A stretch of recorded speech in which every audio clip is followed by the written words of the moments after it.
여기 계시는 이제 이상욱 교수님이 이제 또 우리 양자과학 기술 같은 거 할 때는 그 전체 위원장으로서 또 이제 관리를 하셨는데 전체로 보면 아직도 기술 영향 평가가 그러니까 그 파급 효과의 직접적인 부분들에 대해서 직접적인 부분에서 젠더 특성이 어떻게 차이가 나냐 이런 관점에서 보기 때문에 사실 딱 그 관점에서는 크게 드릴 말씀이 없을 수도 있다. 일부를 제외하고는 바이오에 관련된 거라든지 사람에 관련된 거 이외에는 없을 수 있다 하는 것이죠. 우리가 이제 그렇게만 봐서는 안 되는 것인데 지금 이제 그것이 일단은 지금 현재 트렌드다. 트렌드인 거는 뭐 사실이다. 이렇게 말씀을 드립니다. 그러면 실질적인 포용적 혁신을 위해서 기술 영향 평가는 어떻게 돼야 되느냐?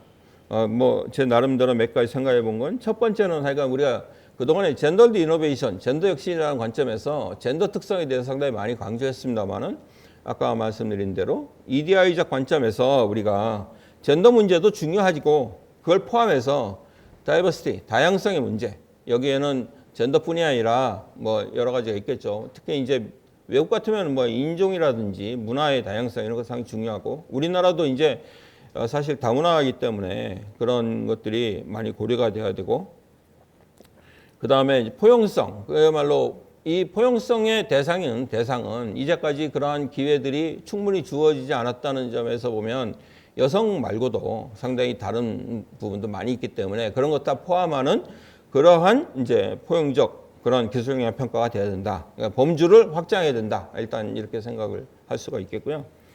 그 다음에 범위도 확장이 돼야 된다. 지금 이제 경제 사회에 미치는 영향, 직접 간접적 이러는데 지금 이제 아까 소개드렸던 그 코츠의 21세기 아젠다 중에 중요하게 생각하는 건 소셜 시스템 자체를 기술 영향 평가의 분석 단위로 봐야 된다는 거죠. 그러니까 저희가 이제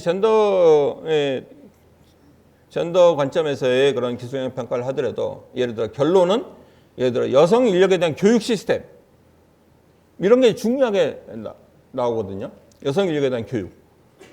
특히 지난번에 우리 이상욱 교수님 모시고 했던 양자과학 기술 같은 경우 교육이 되게 중요하다는 거죠. 교육이.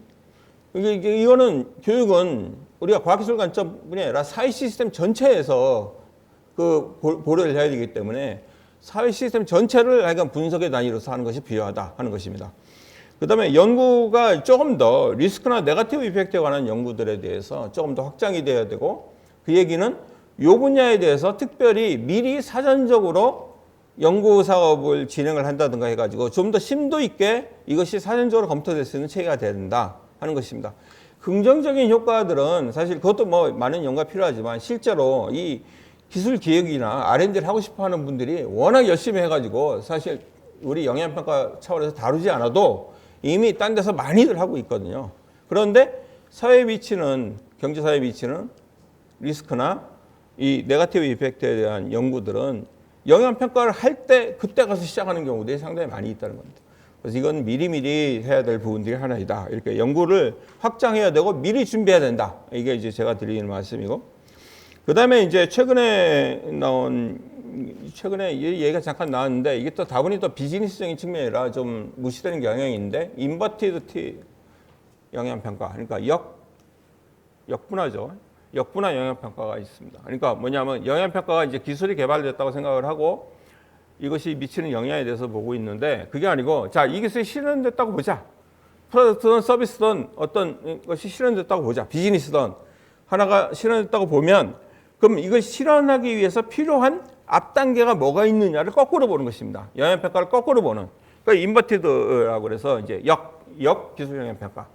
이런 것들도 우리가 충분히 검토해 볼 만하다. 특히 젠더 문제와 같이 약간의 이해시키기도 어렵고 그것이 기술에 어떤 영향을 줘서 그것이 어떻게 간접적으로 영향을 미치냐 이해시키기도 어렵기 때문에 거꾸로 그러한 프로덕트나 서비스나 비즈니스를 먼저 생각을 하고 그것을 앞당겨서 어떻게 실현하고 대비해야 되고 문제를 해결해야 되느냐 거꾸로 보는 이런 인버티드 TA가 필요하지 않겠냐 이렇게 생각을 했다는 말씀을 드립니다. 그리고 마지막으로 실행력의 확장 이것이 상당히 중요하다. 아까 잠깐 말씀도 하셨습니다. 이 실행력이 없으면 아무리 좋은 계획을 만들고 좋은 연구 결과 나와도 그것이 하기가 어려운데 특히 기술에 대한 영향평가의 결과의 실행력은 그 컨트롤이라든지 그 다음에 레귤레이션에 관한